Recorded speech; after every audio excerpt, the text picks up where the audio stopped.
Pri prvej meditácii, ktorej hovoríme realizačná, sa prebudí naša vnútorná materská energia. Hovoríme jej aj matka, pretože nás pozná, všetko o nás vie, stará sa o nás a vyživuje nás.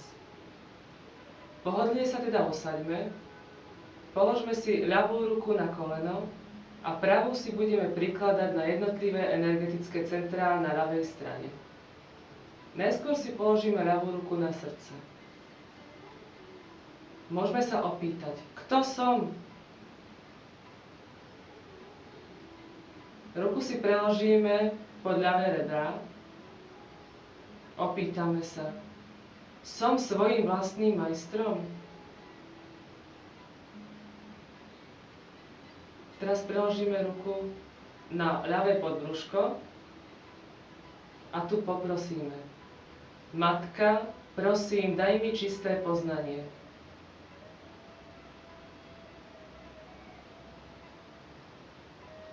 Opäť presunieme ruku naspäť pod ľavé rebra a s istotou povedzme, som svojím vlastným majstrom.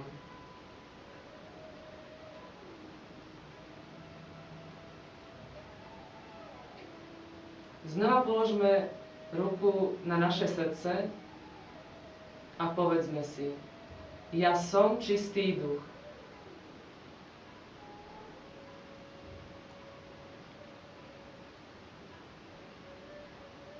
Teraz položme pravú ruku na ohyb ľavého ramena a krku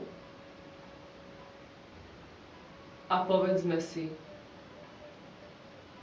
ja nie som vôbec za nič vinná.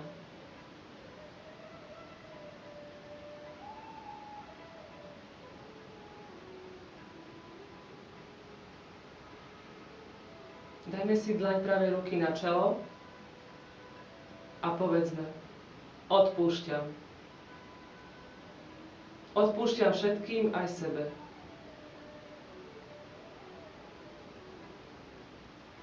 Dajme si ruku na zadnú časť hlavy a pre svoje vlastné uspokojenie poprosme o odpustenie za všetko, čo sme my urobili zle, či už vedome alebo nevedome. Matka, prosím o odpustenie.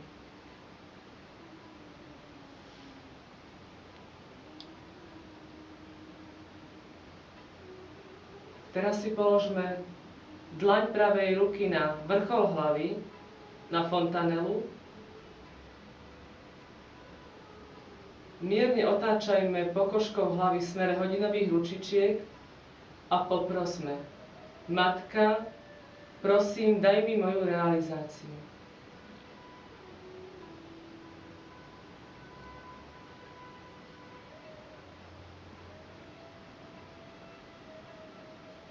Pomaly dvíhajme ruku hore nad hlavu a skúsme vnímať, čo cítime.